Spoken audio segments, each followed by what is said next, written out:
Hey guys, so in this video I'm going to be showing you how I created this one shoulder crop bell sleeve sweater. I am going to incorporate subtitles which make it easier to explain. Alright, so I started off by drawing my pattern out and it helped break it down into 4 parts and helped me know where I'm going to measure and what I'm actually measuring for. I am incorporating subtitles in this video just to make it easier to understand, but I will be coming in and out and further explaining things. I did previously state that the length of your chain should be equal to half your bust width, but my top did come out a little big. So instead of doing half your bust width, you're going to do half your bust width minus 2. So I am a 32 and I made my chain 16 inches long, but if you subtract 2, then you should have 14 inches. You're doing this because as you crochet, that previous chain you created is going to stretch about an inch or 2.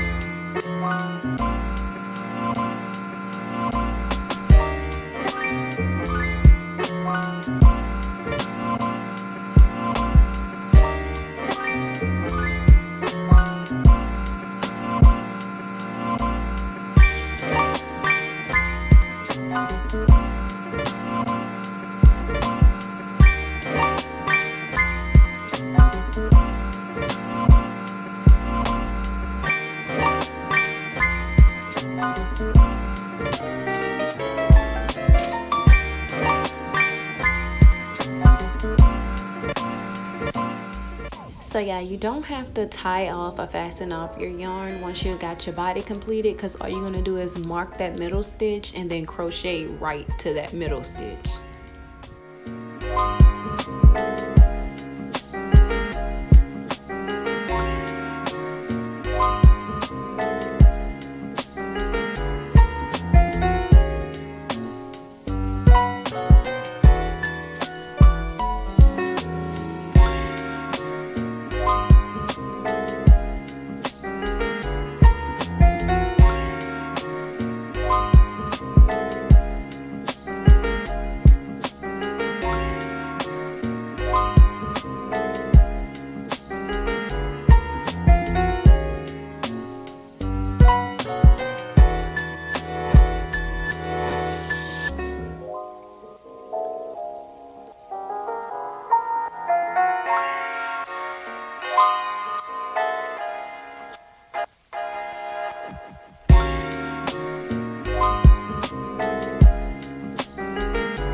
You're going to stitch your back and front together at that top part on both sides, and don't forget to leave a hole for your arm.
am gonna leave the majority of my yarn attached here, just so when I come back to start my sleeve, I'll have a long strand of yarn.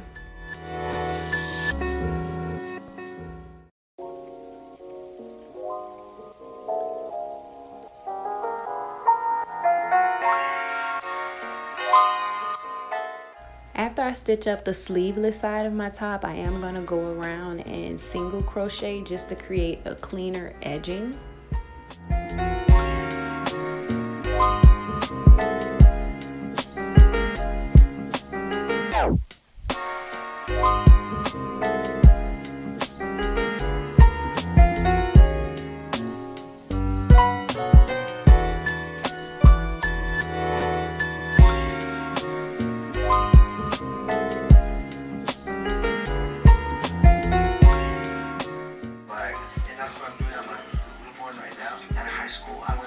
Straight into art school because the money wasn't there. Weddings and worse would change my life. I would pay for school. Alright, you guys. So basically for your sleeve, once you make your way back around, you're going to slip stitch into that chain space, chain one, and then put your stick marker in chain one space just so you know where you were. And then after you chain one, you're going to turn your work around and then start half double crocheting back all the way around. And this is, you're just going to repeat this continuously until you have your desired sleeve length.